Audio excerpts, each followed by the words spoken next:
चुनाव से जुड़ी खबरों की। दूसरे चरण में देश की 88 सीटों के लिए 26 अप्रैल को वोट डाले जाएंगे और इन सभी 88 सीटों पर बुधवार को चुनाव प्रचार का शोर थम गया।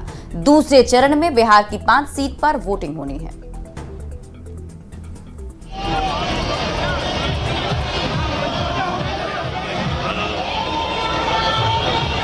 बिहार में 5 सीटों के लिए प्रचार का शोर थम गया। दूसरे दौर में 26 अप्रैल को भागलपुर, बांका, किशनगंज, कटिहार और पूर्णिया में वोट डाले जाएंगे। 2019 में किशनगंज सीट कांग्रेस जीती थी, बाकी चारों सीट जेडीयू के खाते में आई थी। 2019 में जेडीयू और बीजेपी का गठबंधन था और 5 सीट पर जेडीयू का उम्मीदवार चुनावी मैदान में था। इस बार भी 5 सीट पर जेडीयू के उम्मीदवार हैं।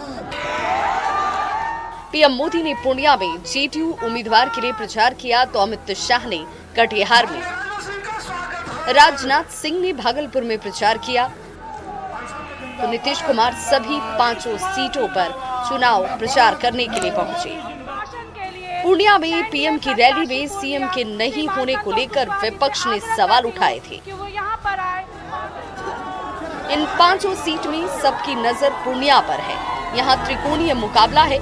जेडीयू से संतोष कुशवाहा हैट्रिक लगाने के लिए मैदान में हैं, तो राजद ने पहली बार जेडीयू की विधायक रही बीमा भारती को चुनावी मैदान में आरजेडी के टिकट से उतारा है। पप्पू यादव निर्दलीय मैदान में हैं।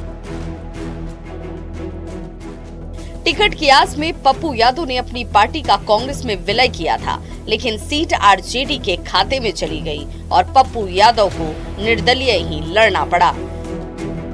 पप्पू यादव की वजह से ये मुकाबला त्रिकोणीय बन गया है। यहाँ मुस्लिम वोटर सबसे ज्यादा हैं। तेजस्वी यादव ने 5 दिन यहाँ प्रचार किया है, रैली और रोड शो के जरिए वोट मांगा है। इंडिया को अगर नहीं चुनते हो बीमा भारती को, तो आप एनडीए को चुन रहे हो। किशनगंज सीट पर भी मुकाबला त्रिकोणीय ही है। कांग्रेस के जावेद और जेडीयू के मुजाहिद आलम के बीच एमआईएम के अख्तरुल ईमान चुनावी मैदान में है। पिछली बार भी त्रिकोणीय मुकाबले में जावेद जीत गए थे। मल्लिकार्जुन खड़गे, ओवैसी और नीतीश कुमार ने यहाँ चुनाव प्रचार किया है। कटिहार में कांग्रेस के तारिक अनवर और जेडीयू के दुलाल चंद गोस्वामी के बीच चुनावी मुकाबला है। दोनों पुराने प्रतिद्वंदी हैं।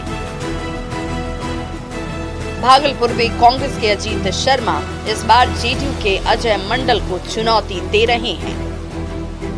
अजीत शर्मा भूमिहार जाति से आते हैं। अभिनेत्री नेहा शर्मा के पिता हैं।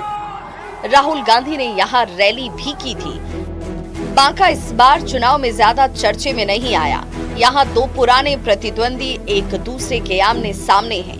जेडीयू से मौजूदा सांसद गिरिधारी यादव तो आरजेडी से जयप्रकाश नारायण यादव एक दूसरे के सामने ताल ठोक रहे हैं।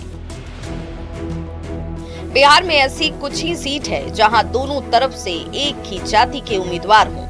उनमें बांका भी एक है। Bureau report, news 18।